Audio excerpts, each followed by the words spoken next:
Yo, what's cooking, Slap? I used to skate more, checking in with video number 2 today. Um, Something a lot of folks have, not a lot, but some folks have mentioned to me, pretty much everyone I've talked to about this stuff on Slap has mentioned want for greater flexibility. And often with that, folks have said that they're thinking about hips, low back issues as well. So my take, now that we've looked at the feet a little bit, is that it's time to start working on our hamstrings a little bit in our greater hips. Because when we get a little bit of flexibility there, like when those muscles and whatnot lengthen, there might be less pull on the low back and the pelvis. Might be able to like get closer to a place of anatomic neutrality and regain some greater function. A lot of times, at least I know me, right? Like when I first started thinking about flexibility in yoga, I was, kind of mesmerized, right, by people doing these yoga moves, these big, deep stretches, contorting their body and whatnot. And I wanted to get there, and eventually I kind of got there. But like some other injuries got in the way, and I lost all that. And I was like, oh, my flexibility's gone. And then the more that I learned about the restorative yoga tradition, school of thought regarding yoga, I began to learn that flexibility in yoga is different for everybody, and the goal doesn't have to be putting your hands flat on the floor. It's just not going to work for a lot of people. From a forward fold, like standing straight and then folding at the waist, getting your hands on the floor. Like that doesn't work for some people. It can be incredibly painful. It can leave you really sore. And because someone might not be able to get their hands all the way to the floor or fold totally without, some sort of negative feeling sensation, they might just stop. So there are ways to like modify that for all body types, and that's what I do. Are these modified versions to lengthen my hamstrings and take some pressure off my pelvis and hips. So that's what I'm going to show you today. And as far, look, if you want to bend over and touch your toes, awesome. If you're doing that and it's working for you, please keep doing it.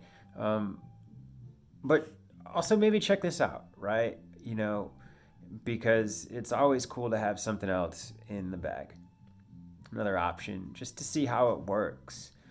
And we'll take it from there. So what we're going to incorporate in here from other videos is I want y'all to, go back to that first video a couple of days ago where I talked about how to stand, making the X's with your feet, rooting the inner toe mound, and then going across, and the outer heel going up to the outer toe mound, making another cross over to the inner heel, and rooting that foot down, lifting through your arch. Try to do that during these forward fold adventures. And you're going to need something to fold over onto. As you can see, I've got this pretty tall chair right here. This chair, it's, I don't know, mid thigh height on me. Sometimes, depending on how I'm feeling, I'll have a chair that's lower. You can use the back of the couch, your kitchen table, anything. But chances are, especially if you're stiff and you've got back and pelvic and hip stuff going on, you're going to want to like fold over onto something higher. And if you want to go lower, you can go lower. If you want to go higher, you can go higher. But I suggest starting on something a bit higher to hold you. Because again, in restorative yoga, we're trying to restore the body to a place of, anatomical function, some neutrality, and we're doing this by being supported by props, by the floor, by a chair, by blankets, pillows, so on and so forth. So pause this for a sec or watch it, go through and decide if you want to do it. But if you're going to follow along on this first take, pause it and find a place that you can,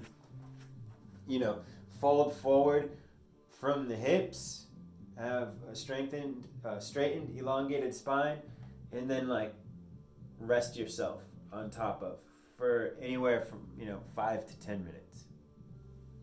So take that pause and do that if you can, if you want to. Yeah, for sure. So, oh man, I've got a few things left to do today, a few errands to run. My partner is tabling at the farmer's market to reach out to some participants in the community that she works in. Super, super rad. They're doing some great work with older adults. And big ups to that. So anyhow, you're all probably back with your chair now or something like that, whatever you figured out maybe where you want to be. So bear with me again with the phone. This is kind of tricky to film. I've got to figure out something with my Nikon digital camera and a tripod maybe, but for now this is what we got. So get up to that place where you're gonna fold forward onto, right? And I don't know, like, let's start maybe 12 to 18 inches away from that place. All right, maybe a little closer, a little further, and you can adjust that as we come along, and you'll see, I'll cue you in on how to adjust oneself, okay? So get your feet about hips width distance apart, maybe a little further, definitely not closer, a little further is okay, it might be more comfortable. And root your feet down into the ground, pressing the big toe mound, the outer heel, the little toe mound, and now the inner heel. Root those down. Again, maybe lift your toes up while engaging the rest of the foot so you can see that you don't really need the toes to stand there. And try to engage your arches maybe. Lift those up.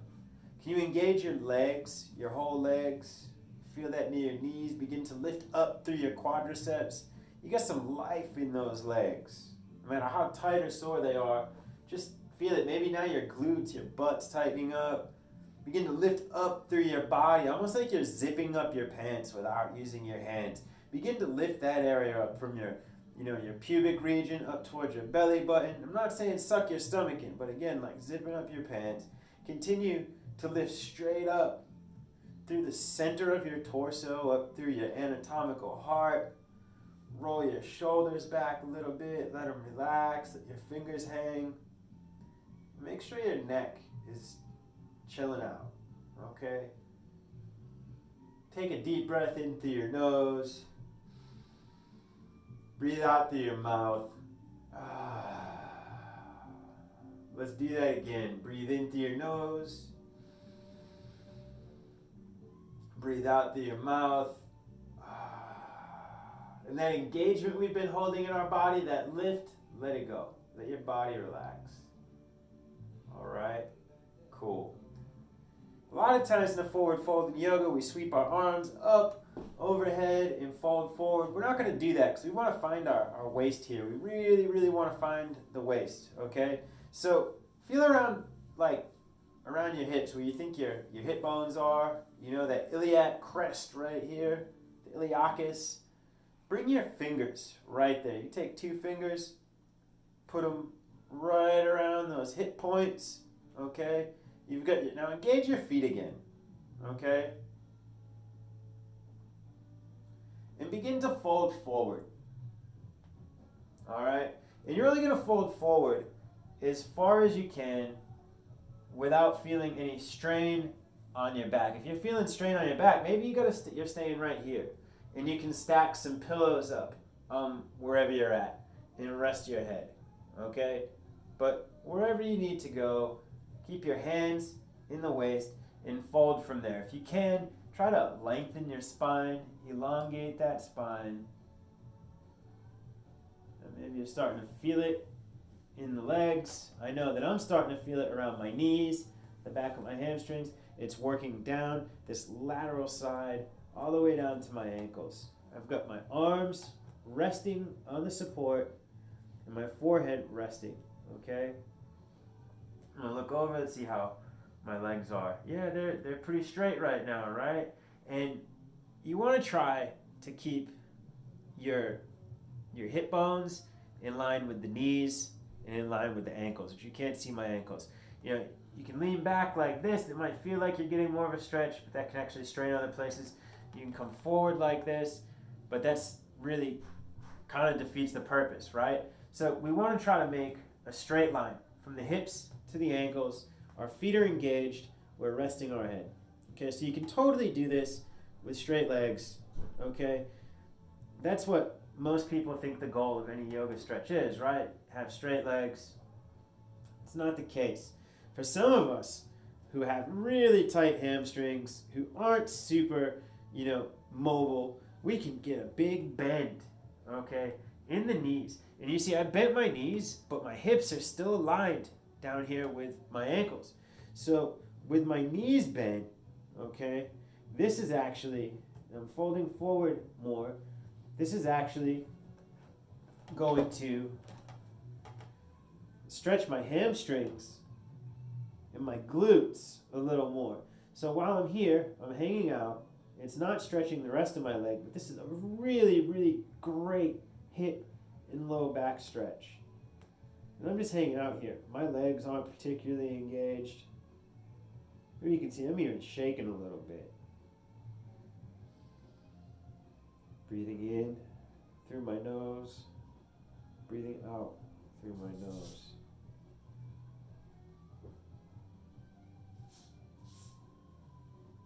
Breathing in, breathing out.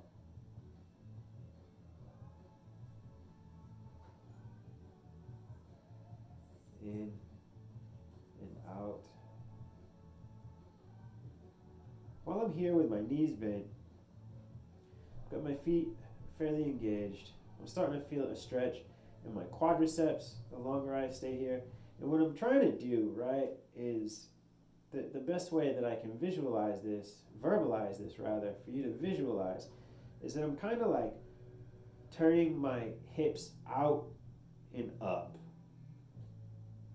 It's like I'm trying to tilt the back of my pelvis up, lifting my tailbone almost while keeping the knees bent.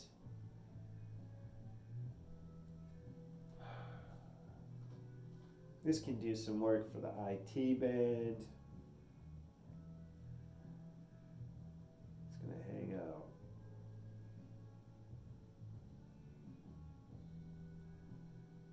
Breathe in through your nose.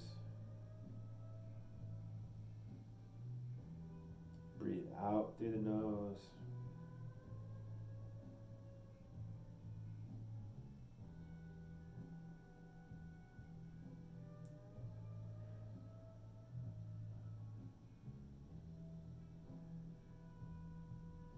And adjust yourself if you need to. If this isn't particularly comfortable, if you need to go higher or lower, have some support, some folded blankets, some pillows ready to hold yourself in the position that you need to be.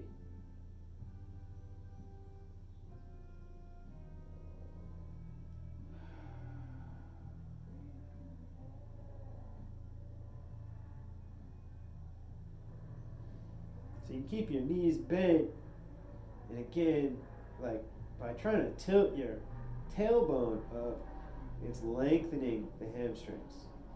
This is actually a lot of work in my legs for me.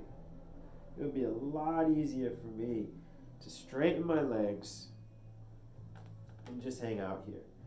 It would be more relaxing actually for me to do this, okay? And to allow the chair to just hold me.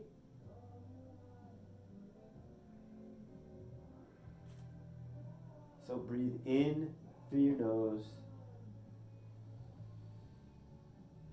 Breathe out.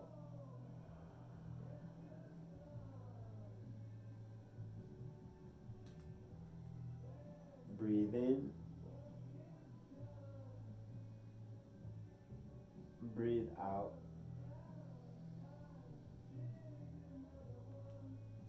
It's pretty important here to try to keep the spine long and as straight as possible so you're not straining the back. Eventually, because this opens up your hips and your glutes, the upper aspects of your hamstrings, it will take pressure off your back. But we're not trying to do any kind of back bend here. Although a forward fold is a back bend, we're really not trying to engage the back. Just trying to, get lower than the back to release the back, if that makes sense. If we allow the focus to go to the back, it will be less relaxing, and cortisol production, if it's happening, won't be slowing down.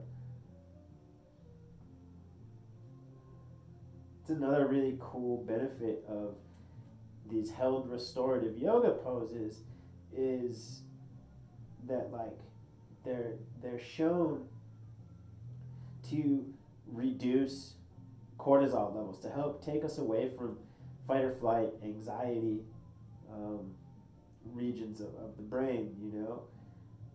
It's pretty darn cool.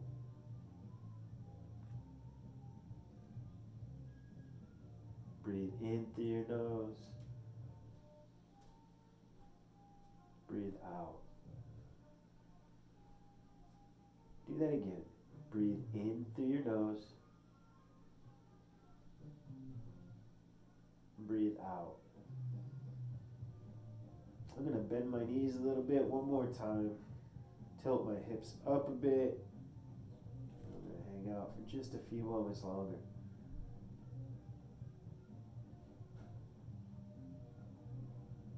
Breathe in. Breathe out.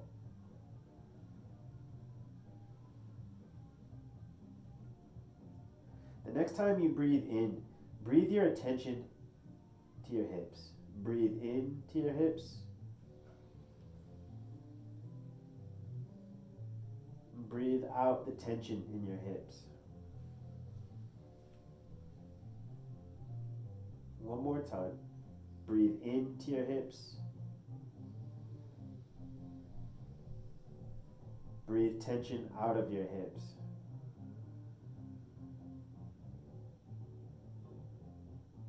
Now, if your legs are working, just let them relax. Bend your knees a whole bunch. You don't need to engage anymore. You can allow your back to start to curve, to round a little bit. If you're sprawled out across the chair like this, begin to walk your hands back so you're not hanging out on the chair anymore. Keep your knees super bent because we're going to start to come up.